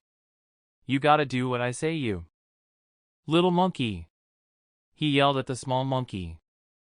The little monkey flipped Konohamaru off while tilting his hand side to side. Konohamaru's face went red with anger. Why you? He bolted at the monkey and it leaped off of Hanabi's shoulders while heading to a nearby tree. Konohamaru was crouched low trying to catch the little monkey and didn't notice when it went up a tree. He face planted hard into the trunk of the tree with a loud crack. His nose was bleeding and he was scowling at the monkey in the tree that was mooning him. Arrow, I'm gonna get you, he yelled. The monkey kept crashing Konohamaru into stuff while getting him to chase him. At one point he did the same move to get him to face planted into a tree, but this time he left a nasty surprise stuck on the tree from his diaper. He hit the tree with a splattering sound that sent the feces flying. EWWW monkey, that's so gross, Hanabi stated with a disturbed look on her face. Naruto was on the ground laughing until his sides hurt. Konohamaru didn't move from the trunk of the tree for a moment and then slowly slid down the tree leaving a skid mark the whole way. He collapsed out cold. The monkey came back and stood in front of Naruto and said in a squeaky voice, "Hello, great Toad Sage." The monkey bowed in respect. Once Naruto calmed his laughter down, he looked up from the ground and replied, "Hello, monkey. What is your name?" "I am called Raichi." "Is this really the grandson of the third Hokage?" "He's not very smart," the monkey stated as he shook his head in disappointment. "Yes, he is. He does need to work on his temper, though," he admitted. "He also needs to stop underestimating opponents based on their size," Raichi stated. He laughed. "After you put that kind of whooping on him, I doubt he will do that again." "How are the toads doing?" Raichi asked in a small squeaking voice. "You want to catch up with them?" "Hold on a second," Naruto said. He got up as he bit his thumb and went through a series of hand signs. "Summoning Jutsu!" he yelled, and a cloud of smoke appeared. When the smoke cleared, there was a 8 feet tall orange toad in a blue vest appeared. "Yo, Naruto, what did you need?" Gamakichi said with a wave. "Nothing," Raichi wanted to catch up with the happenings of the toads. "So I summoned you," he said. "Raichi of the Monkey Clan? Hey, how are you? Does this mean you finally have a monkey sage in training?" he asked as he turned to the small monkey. "At this point, I doubt he'll make it to the rank of sage. The boy is as dumb as a box of rocks." The monkey squeaked. "Who's trying to become the next monkey sage?" Gamakichi asked curiously. "He's knocked out over by that tree," Raichi stated while pointing. The frog hopped over to him. "You gross. Who is that?" Naruto said. "It's Konohamaru." Gamakichi's eyes went wide and then he fell over, laughing and croaking at the same time. It took him a few minutes to gain his composure. "I've got to tell the others about this," he stated and poofed away. A few seconds later he reappeared with Gamatatsu. "You've got to see this, Gamatatsu. Look, it's Konohamaru," Gamakichi said to his younger brother while pointing. The slow-witted Gamatatsu looked at Konohamaru for a moment and then spoke slowly. "Why does he got poo on his face? Is this some kind of new training technique?" "No, you dimwit. He just had a fight with one of the Monkey Clan members," he scolded him. "They finally got a new sage in training?" he asked slowly. "Yes. I would have killed to see the infamous poo on the tree face plant. Dad told me Lukiakin got arisen with it when he started his summoning training," Gamakichi replied. "No way! The Monkey Clan got the third Hokage with this move?" Naruto asked in shock. "Yup. I hear King Enma's even got a picture of it," Gamakichi said. Naruto laughed and then said, "I'm going to take him to the hospital. There's no way I'm going to clean him up and heal him. He just stinks too badly." He summoned a clone to take him to the hospital. "You guys catch up. Me and Hanabi are off to pack our stuff for a mission tomorrow." "Sure thing, Naruto," Gamakichi said with a wave goodbye. Naruto and Hanabi were waiting outside the main gate for Kakashi with their packs on the next morning. "Oh! Can't he ever be on time? We're already 30 minutes late leaving," the sage said frustratedly while tapping his foot. Hanabi got an evil grin on her face and walked up in front of him. "We could have a little fun while we wait," she said suggestively. Naruto's eyes narrowed. "This isn't a time to be joking around. This is a mission, no pranks or messing around this time," he stated firmly. Hanabi's shoulders slumped and she scowled at his answer. They waited another 10 minutes before Kakashi finally showed up in a puff of smoke. "I'm sorry, I found a lost kitten and Naruto cut him off." "Shut up with the lame excuses. Let's go. I want to be done with this mission as soon as possible so I can get back to training," he said as he turned to walk down the road. Kakashi leaned over to Hanabi and asked what's got him in such a bad mood. "Did you two have a fight?" "No, we didn't fight. I don't know what his problem is right now," she replied. "I bet he's worried about leading the mission. Everyone gets jitters their first time, he said.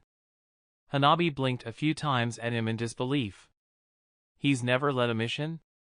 Kakashi said while walking. Not officially.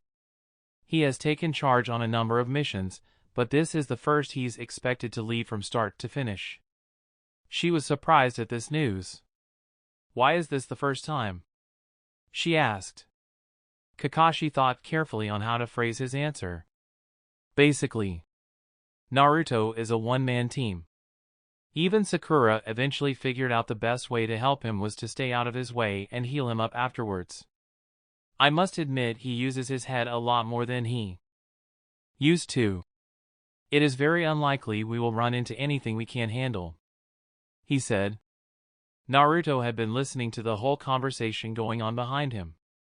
If only you realized my greatest foe is always with me, Kakashi. He thought seriously. They walked until well after noon. When are we stopping for lunch? I'm so tired, the exhausted Hanabi said. Naruto sighed. I guess we can stop for lunch now. I wanted to make it up to the river that's still a few miles ahead though. Naruto went to the side of the road and pulled out some dried meat and handed it out to everyone. Hanabi eyed the meat with disdain. What? We aren't going to make a fire and cook something? Naruto and Kakashi eyed her for a long moment. Hanabi, out in the wild we don't stop and make a fire for lunch. We carry easy-to-eat, quick food. I think you might have been spoiled with your house chef, Kakashi stated knowingly. She slumped down in the grass and quietly ate her dried meat. She noticed a bush with blackberries on it and walked over to it and picked a few off. Kakashi sighed as she was just about to put a few of them in her mouth. Naruto just covered his face and shook his head.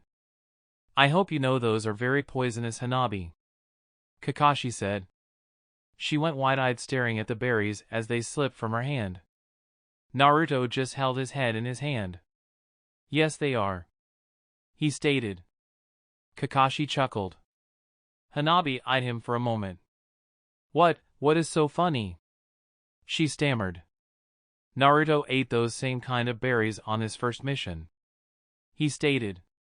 Trust me, you don't want to know what the effects are. We were a day away from any medical help too, Naruto stated knowingly. She wiped her hands on her pants and moved away from the berries in a shocked manner. A short while later Naruto said, Okay, it's time to go. Hanabi groaned. Can't we rest 5 more minutes? Naruto said. No, and we don't even normally stop to eat lunch. We eat on the move. We are ninjas, not fat merchants. She scowled at him and then looked to her heavy pack on the ground. She smiled. Shadow clone jutsu. A clone appeared. Carry my pack, she told it. The clone bent over to pick up the pack just as a kunai hit it in the side, dispelling it. Naruto wore a stern look while Kakashi eyed him carefully. Hanabi, we never waste large amounts of chakra on a mission without good reason. He walked over to her. Pick up your pack, he said resolutely. She groaned on her aching feet and hefted the heavy pack. Now turn around. She sighed and did as he asked. Naruto reached down and picked up a size-able stone weighing about 10 pounds and put it into her pack. This should remind you to never do that again, he stated, and he turned around and walked away. He's so mean. What's gotten into him?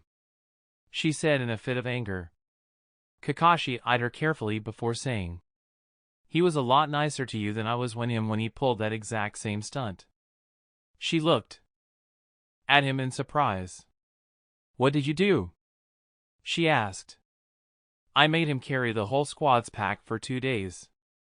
It was over twice his body weight and he was only 13 at the time, he said calmly. She blinked a few times in amazement. She was clearly quite happy with her lighter sentence. They marched on for some time and Hanabi started getting behind. Kakashi moved up to Naruto when she was out of earshot and said, I'm sure you have noticed. Yes, I have, he replied. She hasn't had any survival training. What is Lord Hyuga thinking? She should have had that training when she was 12. Hell, she tried to eat elderberries for crying out loud. He stated. The pressure of being the leader was clearly wearing on him. Naruto, she's a noble, they need different sets of skills to survive. He stated. Come on, sensei. Every ninja should know the basic survival skills. That's why they are called the basics.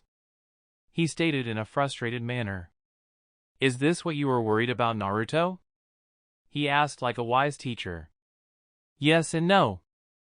I mean, I'm totally in my element training Konohamaru, he's just like me. He got tons of chakra and he's a ninjutsu type, but training a Hyuga puts me totally off my game, sensei. Now I find out she needs to be trained in my absolute worst skill, survival training. He said in a depression. I'm not the one to train her in that.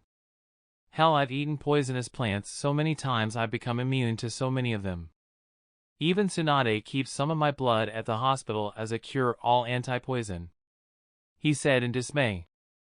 I'm carrying extra water and instant ramen for crying out loud. I wish Choji was here. The whole forest is like his kitchen cabinets. I swear he could feed an army in a barren desert. He said as he slumped his shoulders and kicked a rock in the path. Kakashi smiled at him. You know what your problem is, Naruto? You think too much like a Hokage. Is that even possible? He asked in dismay as he looked over at him. Yes, it is. When faced with a problem, you don't think of how you yourself can best solve the problem. You think of the entire village and who is best suited to handle a specific problem. There is little doubt that Choji and his father are the best at foraging food out of the land in the whole village. You have to think like a squad leader right now. You have to use the people you have under your command as best you can. He said. Naruto sighed. I've got a whole library of jutsu scrolls sealed away in my scroll, but I didn't think to bring a copy of the basics of survival.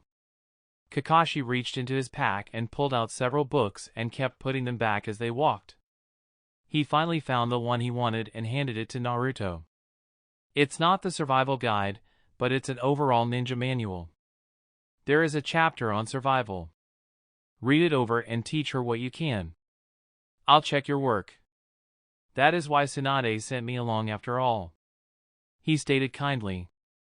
Naruto slowed his pace and started reading for a few minutes.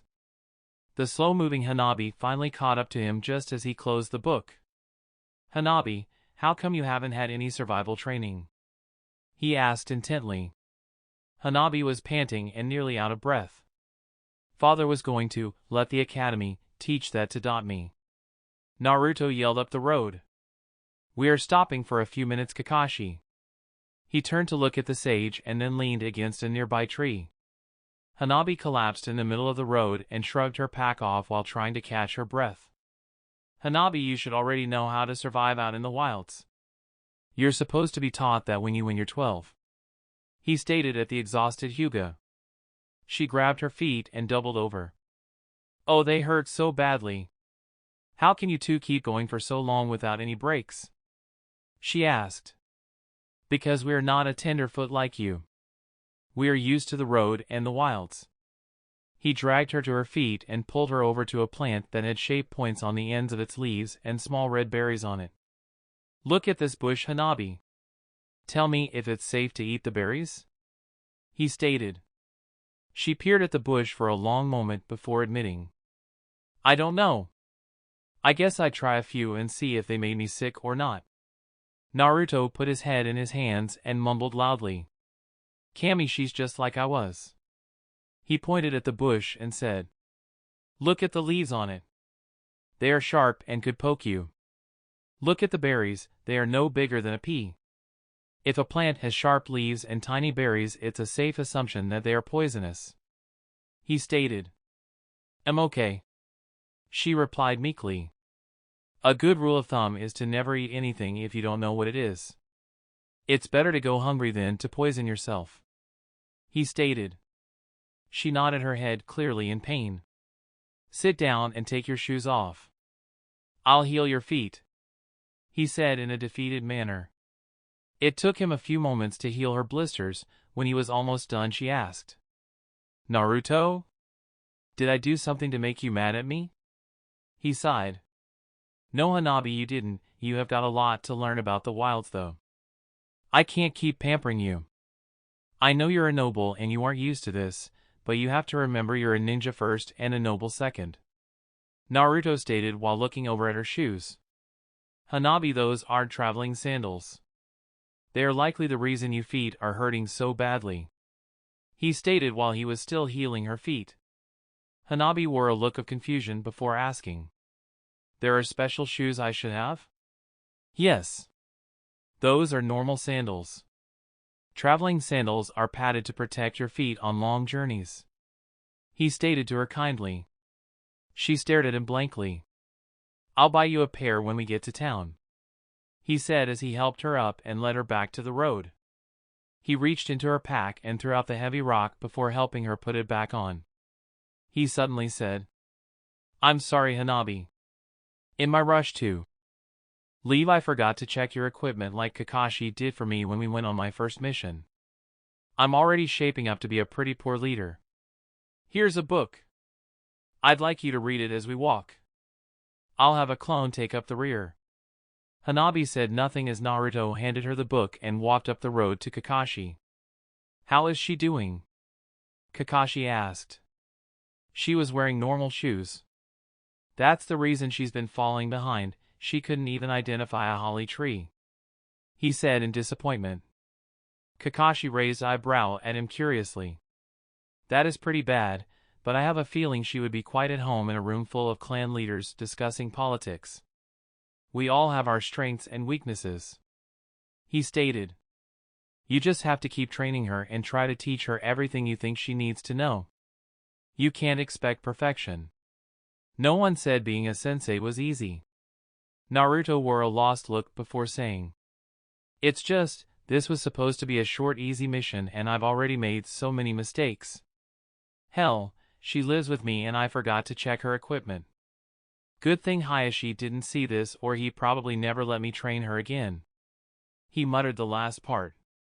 I noticed her shoes when we left, but I didn't think they would slow her down this much, he said. Naruto looked over at him in a shocked anger and yelled. Then why did you say something from the start? Kakashi got a stern look on his face that made Naruto shy away from him. Because this was a lesson for you as well as her, Naruto. You're going to make mistakes. It's the only way you're going to learn. She should have known what she should bring for this mission. You checking her equipment is just a failsafe. The responsibility ultimately falls to her. As a sensei, your job is to teach her and keep her as safe as possible while still letting her grow as a ninja. Naruto took a deep breath and said, I just don't know if I can be strict like you. I mean, you always used to know what to say when something needed to be said. I mean, you're a great sensei, he said, clearly feeling he didn't measure up. Kakashi's mind seemed elsewhere for a long moment. I guess it's time for the sensei talk. The what? He asked in confusion as he shot a glance over at him. It's the same talk your father gave to me and the one Jiraiya gave to him and the one the third Hokage gave to Jiraiya. We senseis are far from perfect. We are given grand titles like the legendary copy ninja, but all it serves to do is hide our faults and make our enemies fear us. I am far from a great leader, Naruto. The first time I was the leader of my squad, I made the wrong choice and my best friend Obito died because of it. I carry that shame with me every day under this eye patch. His last act alive was to transplant this eye into me. The Hokage eventually put me in the Umbu and I rose in rank quickly and eventually ran the Umbu. I still lost many men in the war even though I was called a hero. I struggled all the time while teaching you, Sasuke and Sakura. I never had all the answers. I would ask other senseis and even the Hokage for help. Look at my first mission with you. Sasuke nearly died and you nearly entered a Jinchuriki state. If you look at it from my point of view, it was a failure on my part. You were the hero that day. It was you, not me, that inspired that village to fight back and retake their town. This is why your name is on that bridge. Later I had the option to train you or Sasuke for the Chunnin exam's final round. I know I should have chosen you to train because you were my sensei's son, but I felt I owed Obito to train the last Uchiha in the village. Again, I made the wrong choice and I let Ebisu teach you when I doubted he could handle you. My doubts were well-founded as Jiraiya, my sensei's sensei, found you and trained you. He was able to do the one thing I couldn't. He made you start using your head. Sasuke defected to join our enemies. Again, another failure on my part in some way. You have grown into a living legend before my very eyes. There are books written about you that people hundreds of years from now will say are myths or untruths about you. You too have grand titles that people will use to put you up on a pedestal and say you're an invincible hero. The point of this is, we are still human and we will make mistakes. You are just going to have to learn from them and to move on. He explained wisely. Naruto looked over at him in thought for a moment before speaking. I still think you're a great sensei. Kakashi sighed and looked down. Naruto, if I'm such a great sensei, then why are you carrying instant ramen and extra water? Because you can't forage for ramen, of course. He stated as he raised a fist into the air enthusiastically. Kakashi stared at him for a moment and then let out a slight laugh as he shook his head. After another long moment, Naruto asked, Hey sensei, I know I'm supposed to lead the mission and all that, but how about you teach us both about the plants of the woods for survival training? I'm sure I could use a refresher on it and Hanabi needs the whole lesson or at least a crash course on it. I'll teach her how to hunt afterwards. Kakashi looked over at him in a pleased manner. Very good, Naruto. You're starting to think like a squad leader. They walked for another 4 hours before Naruto said, Okay, let's break for camp. Hanabi collapsed into the grass in a heap. I'm so tired, she stated in exhaustion. No falling asleep yet, Hanabi. We still have to make camp and forage for food, Naruto said as he started unpacking his tent. Naruto didn't even get his tent out before Kakashi already had his tent up and was sitting on a fold-out stool with a marshmallow on the end of a sharpened stick. There was a ring of stone set up as a fire pit, but no wood or fire had been set yet. Kakashi was holding his marshmallow on a stick over the fire pit like he was roasting it. He put his marshmallow up to his face and pinched it softly a few times before deciding it wasn't done yet and put it back over the non-existent fire. Hanabi glanced over to catch the end of his gesture. Oh, you have got to be kidding me. How did he do that? She asked in tired frustration while lying on her stomach on the ground. Naruto sighed as he finished setting up his simple tent. Good luck figuring that out. I've been on tons of missions with him and I still don't know how he instantly sets up his part of the campsite, he stated while throwing his blankets into his tent. She groaned and started unpacking. It took her forever to set up her simple tent. When she finally had it up, she didn't even bother putting her pack inside. She just climbed inside and fell asleep without dinner. Naruto looked at Hanabi's feet sticking out of her tent and rolled his eyes. Kakashi dropped his none too subtle hurry up and make a fire act and leaned his stick next to his thigh. Naruto sat down on a log near his sensei and rested his elbows on his knees. Naruto, you know you can't let her sleep until she's done her part to set up the camp and we have to teach her survival skills, he said in a mentoring manner. Naruto gave him a sad knowing look and softly said, Yeah, sensei, I know. Let's let her take a nap anyway. That's the reason I stopped early after all. Kakashi sighed at him. I think you're being far too soft on her. The harder you are on her now, the easier a time she will have in real battle. He gave him a meek smile and replied, I'll wake her up in an hour. Hanabi was sleeping soundly in her drafty tent when a cold gust of wind blew through her tent. She shivered in her sleep and drew her arms to her chest, but did not wake up. Then a stronger, more forceful gust of wind blew through her tent and she pulled her legs up to her chest, but still didn't wake up. Naruto wore an annoyed look with his hand out while deciding just how strong the next gust of wind should be. He shrugged his shoulders and let loose a hurricane gale-force stream of wind that ripped the tent off the ground, leaving only Hanabi in a ball on the grass. Hanabi started sliding across the ground from the sheer pressure of the wind speed. After she had slid 10 feet and still didn't show signs of waking up, Naruto stopped and gave Kakashi an exasperated look. He put on his normal fake smile and held out his hand in a pointing like peace sign. There was a white flash as a bolt of lightning jumped from his pointer finger to his middle finger. There was a great clap of thunder that echoed off the snow-covered mountains in the distance in a reverberating howl. Hanabi instantly disappeared. Where did she go? He asked while looking around. Naruto sighed and pointed to his left leg. Hanabi was wrapped around it with her face buried into his thigh while trembling. Oh, good timing. Hanabi. It's time to set up the camp, the whole camp. Kakashi stated in that's final tone. Hanabi took her head away from Naruto's leg and she finally realized the embarrassing position she was in. She let go and scampered away from him before getting to her feet. What was that noise? She asked while looking around. It was thunder. Naruto said flatly. Hanabi looked at the clear dusk sky and scowled at him. Do you really think I'm that dumb, Naruto? There is no clouds, you're pulling another prank on me, aren't you? He gave her a tired expression as Kakashi made another clap of thunder. She jumped from the sound of it and gave him a blank stare. Naruto walked away from the log he was standing next to and went over to Hanabi. Come on, we have to gather wood and go hunting for dinner, he stated. She sighed tiredly and slowly trudged after the sage. They gathered a large pile of dead branches for firewood. I'm so tired and hungry. I don't know if I want to go to sleep or find something to eat more, she stated in sleepy misery. Now you have to make a fire with these. He handed her a flint and tinder. She slumped her shoulder before taking them and grabbing some of the firewood.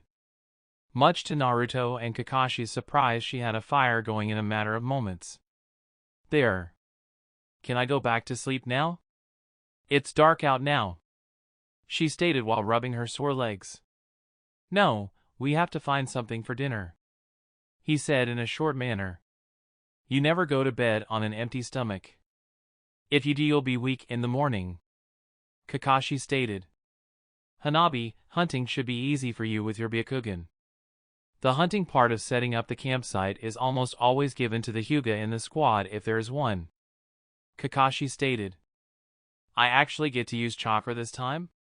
What about that no wasting chakra line? She said bitterly. Hunting isn't wasting chakra. Summoning a clone to carry your stuff is, he stated flatly. Come on, Hanabi. There is a stream not far from here, Naruto stated. She had given up on arguing. She was just too tired. They came back an hour later with some fish and very defeated-looking Hanabi. Kakashi already had a pan over the fire waiting for them to get back. How did things go? He asked. We have got plenty for tonight. It was easy with Hanabi spotting the fish for me, Naruto said happily as he gave the bag to him. She yawned and blinked a few times in a sleepy daze. Hey, where's my dot? Never mind, I don't want to know. I'll just sleep on the ground. Naruto led her over to the fire where he sat her down on the log and started pouring healing chakra into her while Kakashi cooked. He looked her limp wiggle frame up and down and sighed. Was I this bad way back then, sensei? You were way worse. Did you know you sometimes did the Rasengan in your sleep? He stated while frying the fish. Naruto blinked a few times. No, I didn't know that. I guess I do have it easy, he said while healing away her soreness. After a few minutes he asked her, Do you feel better now? She looked over at him and said, Yeah, I feel a bit better. I still hate you though, she added while hardly keeping her eyes open. You'll thank me one day for it, he said as Kakashi handed out dinner to everyone. She quickly ate and crawled into Naruto's tent and went to sleep. Kakashi gave Naruto a knowing smile. So you two are already that far into your relationship. What are you talking about, sensei? He said back at him. After a long moment of silence, Kakashi said, What are you going to do with her tomorrow? You know she's going to be put out when we get to town tomorrow. Yeah, I know, but we still have to teach her about the plants in the woods before we break camp, he said. Are you going to do any night training? He asked. I can't. Someone might see me, he said while the light of the campfire dances off his face in the cool night. Kakashi spent 2 hours after breakfast giving them both a crash course on plants in the woods after breakfast. And remember Hanabi, just because Naruto eats it doesn't mean it's safe to eat, he warned her. Naruto had been absent-mindedly agreeing with everything his sensei had been saying. Yup, that's right. Hey. That's not very nice, he stated with an offended look. Kakashi gave him dark, knowing look. Naruto scratched the back of his head and gave them an embarrassed grin before saying, "But I guess it is true," he admitted. Hanabi giggled, but tried to hide it. "Okay, let's get our stuff and move out," he said. Kakashi took the lead while Hanabi and Naruto took the rear. "Do you feel better today?" he asked. She bit her lips together shyly before coyly saying, Yeah, who wouldn't? Waking up with your arms around me almost made up for the whole hellish trip. It was an almost perfect morning." Naruto took her hint and pulled her into his arms and kissed her lips. She blushed slightly before saying, "I'm okay now, it's perfect." "Naruto, you can try to butter her up, but when she finds out you're still in for it and I'll have my camera waiting." Kakashi thought evilly. "How much farther do you think we have until we get there?" she asked in a happy dream-like manner while leaning over on his arm. Naruto got a strained look on his face before saying, "It's probably not far." Kakashi made it to the city first. There was a large gate and many people and carts going back and forth. Just to the left side of the gate was a fat man in a blue shirt and tan pants waiting for them to arrive. Kakashi walked right up to the man standing next to a small pull cart. "Mr. Tabiki, I assume?" he asked. The man looked at Kakashi in awe. "My word, aren't you the famous copy ninja Kakashi? I had no idea they would send someone so competent for my humble mission," he stated. "I'm only here as an observer. The ninjas that will be protecting the cart will be here soon," he stated with an evil twinkle in his eye and his camera in hand. Hanabi had been walking all of 20 minutes and could hear it getting noisier and noisier.